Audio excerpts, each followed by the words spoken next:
시청자 여러분 안녕하십니까? 지방자치의 생생한 소식을 전하는 KLN 뉴스입니다. 첫 소식입니다. 강원도가 광역단체로는 전국 최초로 내년부터 무상급식을 고등학교까지 확대 시행합니다. 최문순 강원도지사 등 강원지역 4개 기관 대표들은 오늘 강원도청에서 고등학교 학교급식 확대 추진계획안을 발표했습니다. 이에 따라 무상급식이 실시되지 않던 72개 고등학교 43,994명이 내년부터 혜택을 받게 됐습니다. 무상급식 확대로 소요되는 예산은 167억 원으로 강원도와 시군이 67억 원씩, 교육청이 33억 원을 분담하기로 했습니다. 무상급식이 고등학교까지 전면 확대됨으로써 도내 초중고교 586개 학교 15만 7천여 명이 무상급식을 받게 됩니다. 서귀포시가 시청사 별관 개청식을 통해 시민과 소통, 공감하는 열린 청사로 새롭게 출발했습니다. 서귀포시는 오늘 시청사 앞마당에서 2006년 7월 행정시 출범 후 11년간 서홍동 1청사와 대륜동 2청사로 분리, 운영된 청사를 통합하는 서귀포시청 별관 개청식을 개최했습니다. 이날 행사는 서홍동 터울림 풍물패의 길트기 행사를 시작으로 별관 개청 경과보고, 유공자 표창 등의 순으로 진행됐습니다. 서귀포시는 이번 개청식 부대 행사로 현재까지 모습을 담은 시청사 변천 기록사진, 아름다운 서귀포 사진공모전 수상작 등을 전시했습니다. 한편 서귀포시는 지난 6월 사업비 151억 4,500만 원을 들여 1청사 별관 증축 공사를 추진해 지난달 4일부터 부서를 재배치했습니다. 경기도는 한국노총 경기지역본부 등과 한마음으로 직장 어린이집 설치에 적극 동참하기로 했습니다.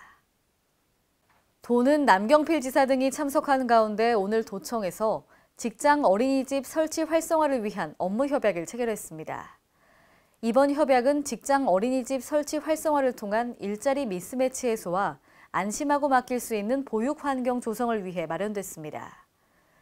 앞으로 도는 직장 어린이집 설치를 위한 참여기업 발굴과 기동 컨설팅, 홍보를 위한 간담회 등의 행정 지원에 적극 나설 계획입니다. 권선택 대전시장은 오늘 서구 대강당에서 동주민센터 여성 신규 공무원들을 대상으로 시장과 함께하는 음악이 있는 행복한 서구 아침 행사를 가졌습니다. 이날 권 시장은 시정 철학과 주요 정책을 설명한 후 참석자들과 질의응답 시간을 가졌습니다. 권 시장은 이 자리에서 일선 자치구는 새 정부의 국정 핵심 과제인 지방분권과 균형 발전을 실현하기 위한 기본 토대라며 자치구와의 협업 체계가 이루어질 수 있도록 노력하겠다고 밝혔습니다.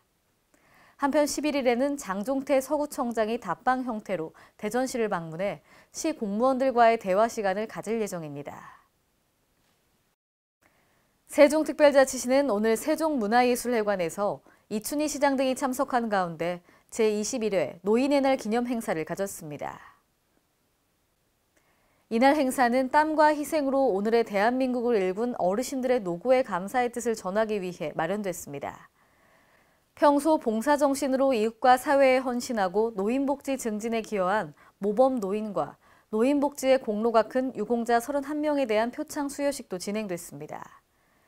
이 자리에서 이춘희 시장은 행복한 100세 시대를 위해 어르신들이 편안하게 생활하실 수 있도록 건강, 사회 참여 등 다양한 영역의 노인복지 시책을 추진하겠다고 밝혔습니다.